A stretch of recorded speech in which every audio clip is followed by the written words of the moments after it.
네, 안녕하세요. 테슬라 투자로 은퇴하기 아트라운TV입니다. 애플이요, 무려 테슬라에게 1년이라는 시간을 더 준다라고 합니다. 어떤 시간일까요? 같이 알아보도록 하겠고요. 워렌 버핏이 테슬라에도 투자를 할까요? 이것도 짤막하게 알아보겠고, 테슬라 유럽 시장 석권 중에 있습니다. 자, 오늘도 인사이트 가득한 소식들이 많으니까 시청하시기에 앞서 구독과 좋아요 알람 설정 꼭 눌러주시기 바라겠습니다. 오늘 미국장 간략히 살펴보고 가도록 할게요. 자, 오늘 전반적으로 많이 빠졌습니다. 제가 계속해서 지속되는 시장의 기술적 하락세가 나타날 수 있겠다. S&P 500이 단기적인 고점에 이르렀기 때문에 기술적으로 충분히 하락할 수 있다라고 이에 대비할 필요가 있다라고 말씀을 드려왔고요. 이러한 하락세를 부추겼던 미국의 전문가들이 있습니다. 월가의 황제라고 할 수 있는 제이미 다이먼 JP모건 회장은요, 개장 전에 CNBC와 인터뷰를 가졌는데, 자, 인플레이션이 내년 미국 경제를 침체에 빠뜨릴 수 있다라고 얘기를 하고 있습니다. 데이빗 솔로몬 골드만삭스 CEO 역시 내년 미국이 경기 침체에 직면할 수 있다라고 얘기를 하고 있어요. 하나같이 아직까지 인플레이션이 잘 꺾이지 않은 것 같다.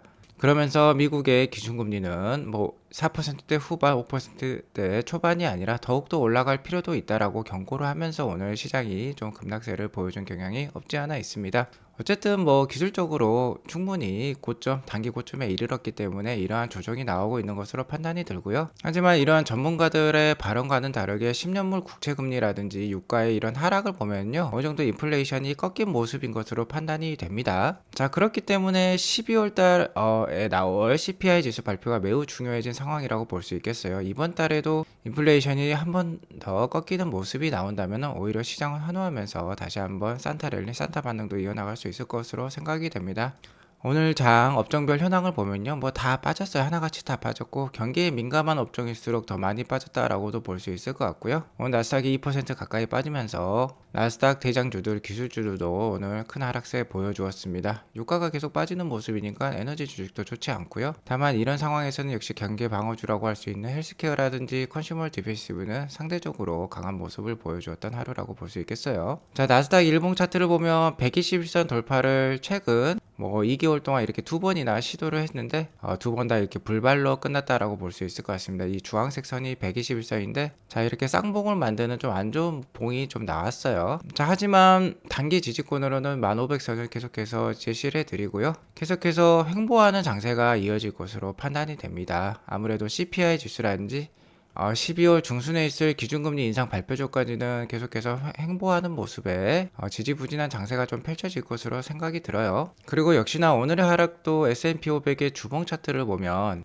최근 2개월 동안 큰 반등을 보여주었지만 단기 고점권에 접하면서 어느 정도 기술적 하락이 예고가 되었던 상황이고요. 최근에 2개월 동안의 이 반등이 연준의 긴축 속도 조절을 이미 반영할 수도 있으니까 보수적 접근이 필요하다라고 말씀을 드렸죠.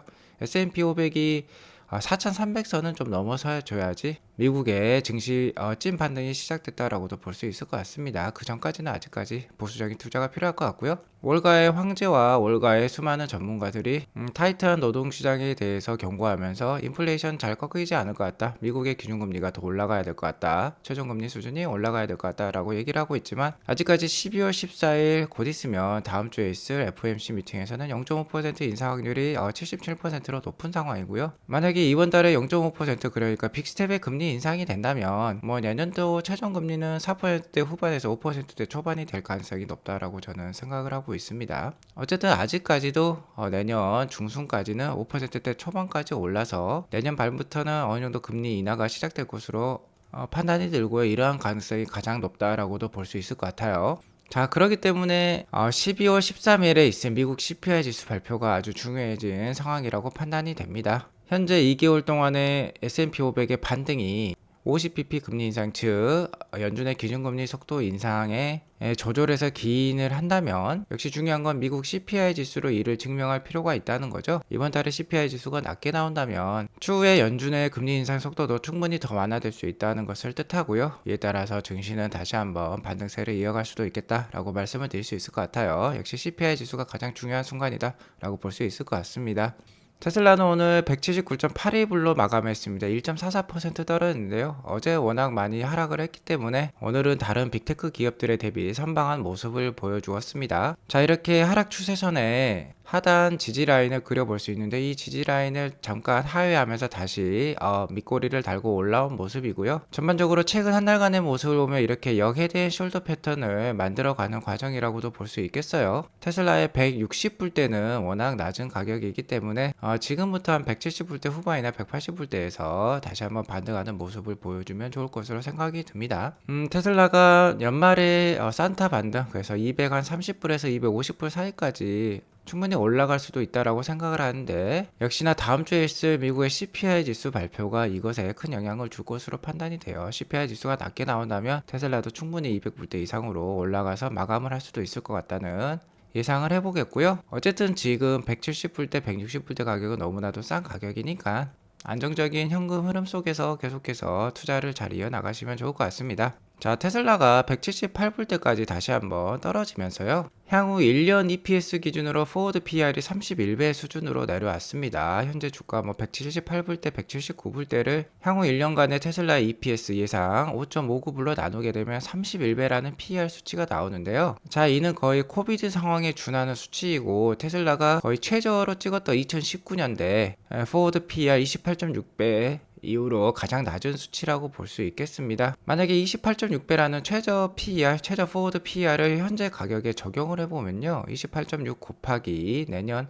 향후 1년 포워드 EPS 5.59불을 곱하면은 주가가 나오겠죠. 그럼 160불이 나옵니다. 그래서 한 160불대를 하한선으로 정리를 해두고 테슬라 투자를 이어나가면 좋을 것 같아요. 이렇게 급하게 하락하더라도 상승할 때는 또 급하게 오르는 주식이기 때문에 현재 30배의 PER이 높게 올라갈 때는 180배 수준에 이르를 때도 있으니까요. 역사는 돌고 돌고 나중에 다시 한번 유동성 확장 국면이 나온다면은 테슬라가 또 180배 PER을 찍는 순간이 또 올 수도 있겠죠. 자, 그렇게 되면 주가가 상당히 많이 올라가 있을 겁니다. 자, 그렇기 때문에 지금은요, 인내를 하면서 주식을 신압으로 모아갈 단계이다 라고 볼 수 있을 것 같고요. 테슬라 입장에서는 중장기적 호재로 떠오를 만한 뉴스가 오늘 하나 나왔어요. 자, 애플이 무려 1년이라는 시간을 더 준다는 겁니다. 어떤 시간?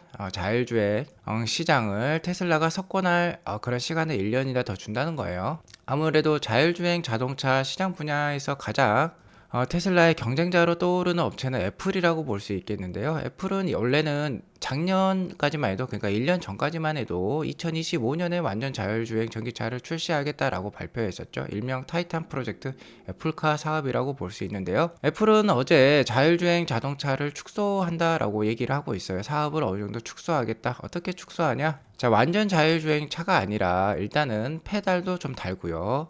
핸들도 다는 그런 자율주행차로 좀 축소하겠다라고도 얘기를 하고 있고, 원래는 2025년이었는데 2026년까지 개발을 해보겠다라고 대비를 연기를 시키고 있습니다. 테슬라에게 있어서는 호재라고 할 수 있겠죠. 최근에 팀 쿡 애플 CEO가 일론 머스크를 애플 본사로 초청해서 미팅을 갖기도 했는데요. 이런 분야에 대해서도 얘기를 나눈 것 같아요. 아무래도 트위터 상에 애플의 광고를 재개한다라는 뉴스도 있었지만, 중요한 거는 아마 이런 자율주행차를 만드는 데 있어서 테슬라로부터 뭔가 기술을 원하지 않았을까, 협조를 원하지 않았을까라도 유추를 해볼 수 있을 것 같습니다. 어쨌든 애플이 2026년에 자율주행차를 출시를 한다라고 해도 가격이 거의 10만 불 언더라고 하니까 상당히 비싼 차량이라고 볼 수 있겠죠. 벤츠에 준하는 그런 가격대라고 볼 수 있겠는데, 애플의 자율주행차 개발이 쉽지 않은 것으로 생각이 듭니다.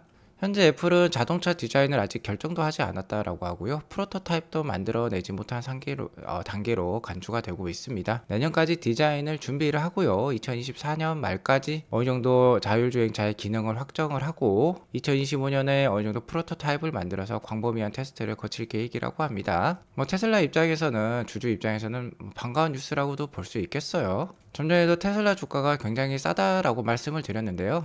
테슬라라는 기업은 현재 유럽을 석권 중에 있는 곳으로 판단이 들고 있습니다. 기가 베를린이 올해 완공이 되면서 그 속도가 더욱더 빨라지는 모습이에요. 자, 유럽에서 가장 큰 시장 중에 하나라고 할 수 있는 영국에서요. 테슬라의 모델 Y가 11월 달에도 세컨 베스트 셀링 카로 등극을 했습니다. 1위는 닛산 캐시카이고요. 3위는 미니이니까 테슬라 모델 I는 이런 차량에 비해서 가격이 못해도 50에서 한 7, 80% 비싼 차량이죠.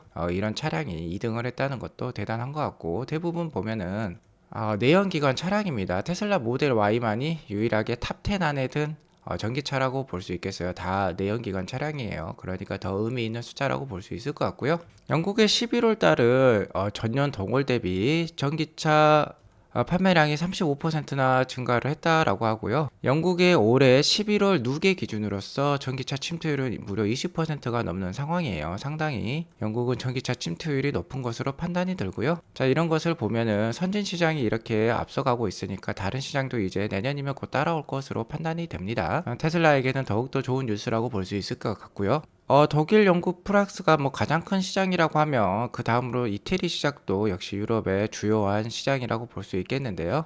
전기차 시장만 놓고 봤을 때는 테슬라 모델 Y가 이태리 전기차 시장의 1등입니다. 11월 달에도 1000대 넘게 인도를 하면서 전기차 시장의 마켓시어 20%를 가져가면서 테슬라가 전기차 시장 지금 이태리에서 1등을 하고 있고요. 모델 3는 근데 11월 달에 99대밖에 등록이 안 됐다라고 합니다. 아무래도 기가 베를린에서 테슬라 모델 Y만 만들고 있기 때문에 모델 Y를 계속해서 푸시하고 있는 것으로 생각이 들고, 기가 베를린산 모델 Y의 유럽 시장 내 역할이 상당히 큰 것으로 역시 판단이 들고요.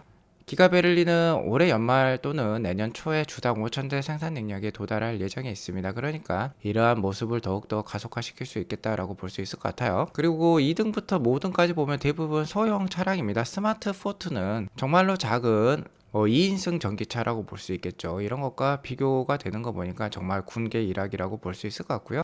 스위스 시장에서도 테슬라가 1등을 하고 있네요. 11월 달에도 테슬라 모델 Y가 전체 내연기관 포함 스위스 시장 1등으로 등극했고, 누계로 봤을 때도 테슬라 모델 3, 모델 Y가 1, 2등을 보여주고 있습니다. 스페인에서도 모델 Y가 11월에 가장 많이 팔린 EV라고 해요. 11월에 모델 Y는 594대, 미니 쿠퍼는 203대, 현재 코나는 134대 판매가 되면서 11월 달에 스페인에서도 가장 많이 팔린 EV는 테슬라였다. 그리고 유럽의 가장 큰 시장은 독일이라고 볼 수 있겠죠. 그렇기 때문에 테슬라도 기가 베를린을 만들었고요. 테슬라는 11월 달에요, 독일에서 판매된 비독일 주요 자동차 제조업체 중에서 가장 빠르게 성장한 모습 보여주었습니다. 전년 대비 무려 2배나 성장한 모습, 92.7%의 판매율 성장이 있었고요. 11월달 독일 시장 전체 테슬라의 점유율은 4.2% 수준입니다. 11월달 테슬라의 판매량은 1819대이고요. 11월 누계 기준으로는 독일 시장 내 전년 동기 대비 판매량 성장률이 58.7%에 달합니다. 대부분의 내연기관차 업체들이 마이너스를 보여주고 있을 때 달성한 수치라고 볼 수 있을 것 같고, 폴스타가 183%라는 경이로운 성장률을 달성했지만 판매량이 1600대밖에 안 되니까요. 이는 기저 효과라고 볼 수 있을 것 같고, 11월 달에 전기차의 침투율, 독일 시장 내 침투율은 무려 22.3%라고 합니다. 총 58,000대가 판매되었는데, 자, 이 역시 기가 베를린을 갖고 있는 테슬라 입장에서는 아주 좋은 뉴스라고 볼 수 있겠죠. 자, 58,000대 중에 테슬라가 10,000대를 차지하고 있기 때문에 기가 베를린이 독일의 전기차 일렉트리피케이션에 상당한 도움을 주고 있는 것으로 판단이 들고요. 하이브리드랑 플러그인 하이브리드 차량 역시 각각 17%의 11월달 점유율을 보이고 있다고 합니다. 독일 시장은 전반적으로 친환경차 시장으로 바뀌고 있는 것으로 판단이 들고요. 이러한 분위기는 역시 기가 베를린을 갖고 있는 테슬라에게 좋은 모습이다 라고 볼 수 있을 것 같아요.